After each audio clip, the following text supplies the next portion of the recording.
जय सिया राम। मैं शालिनी पाठक, साथ में मेरे पतिदेव श्री कमलेश कुमार पाठक जी, एडिशनल डिस्ट्रिक्ट जज कौशाम्बी। सबसे पहले दीदी आपको बहुत सारी शुभकामनाएं। आपने जो संकल्प लिया है ईश्वर वो पूर्ण करे। हम प्रतिदिन आपका भजन सुनते हैं। पाठक जी फेसबुक पे बहुत एक्टिव नहीं है, पर वो पूछते हैं तो मैं बताती भी हूँ कि आपने आज कौन सा भजन गाया है, फिर हम सुनते हैं साथ में। आज मैं ज़्यादा बोलूँगी नहीं, आज पाठक जी को मौका देते हैं। पाठक जी।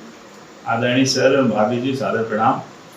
मानव जीवन यात्रा में बहुत सारे लोग मिलते हैं, जिनमें से कुछ भूल जाते हैं और कुछ याद रह जाते हैं, तथा कुछ ऐसे भी होते हैं जिनके बारे में लगता है कि इनके बगैर हमारा जीवन पूर्ण हो ही नहीं सकता था। ऐसे ही एक युगल, अद्भुत युगल आप दोनों लोग रहे, जो हमारे नौकरी के एक पड़ाव पर जिनसे मुलाकात हुई, और आपके उस मुलाकात के बाद आपके व्यक्तित्व और आपके प्यार और आपके स्नेह ने हमें ऐसा विश्वास एवं क्षमता उत्पन्न किया कि जिसके बारे में सहज वर्णन करना कठिन है।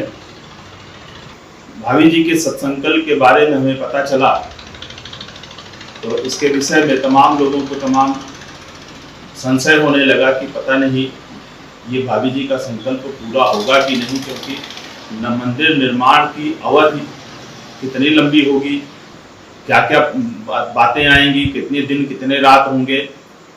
इन सबको देखते हुए मनुष्य को लगता है कि रोज एक भजन भगवान प्रभु श्री राम के नाम गाना, उनके चरणों में अर्पित करना, ये बहुत कठिन संकल्प है।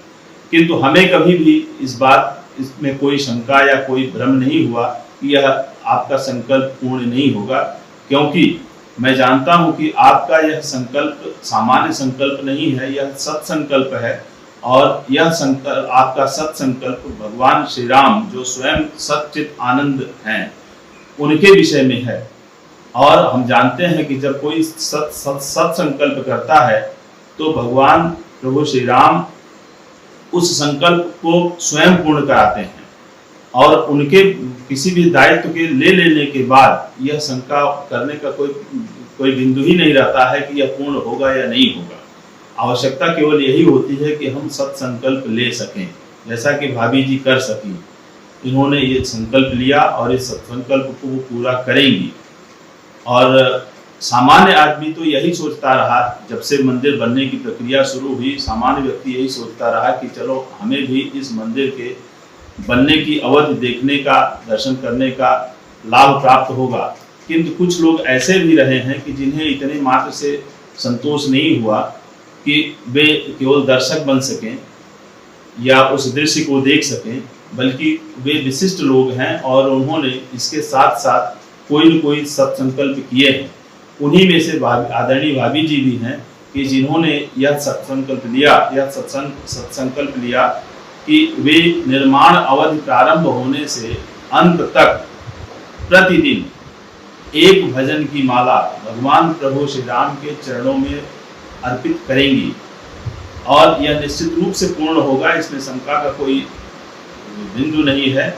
और हमें भी यह सौभाग्य प्राप्त हो रहा है कि हम मंदिर निर्माण के दर्शक होने के साथ साथ भाभी जी के भजन माला को भी श्रवण का, जानने का हमें सौभाग्य प्राप्त हो रहा है। इसी के साथ हम सपत्नीक भाभी जी को फिर से बहुत बहुत धन्यवाद देते हैं कि आपका संकल्प, आपने ऐसा संकल्प लिया, तथा इसी के साथ साथ शुभकामना भी देते हैं कि आपका सत्संकल्प पूर्ण हो, जिसके विषय में पहले से ही कोई भ्रम नहीं है। जय सिया राम।